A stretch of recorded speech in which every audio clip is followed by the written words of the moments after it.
Su corazón puede fallar en cualquier momento. Y... economista. En el mejor de los casos, 2 meses. ¿Qué le puedo decir? Se está muriendo. Nada la hará feliz. Eso nunca se sabe, ¿eh? Le vas a contar la verdad. Ahora no puede, ya has oído al médico, la mataría del disgusto. Ah, ¿vas a vivir con María? Sí. No. O sea, los dos solos no. También está su novio. ¿Crees que voy demasiado rápido? Hostia.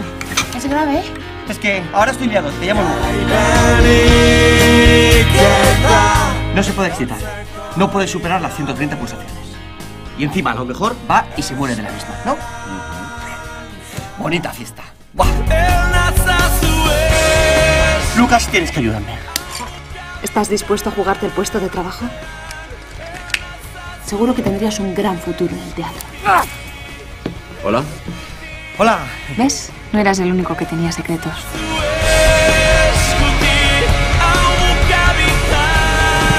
Tienes que estar concentrado, chaval, porque una mentira obliga a decir más. Y hay que recordarlas todas.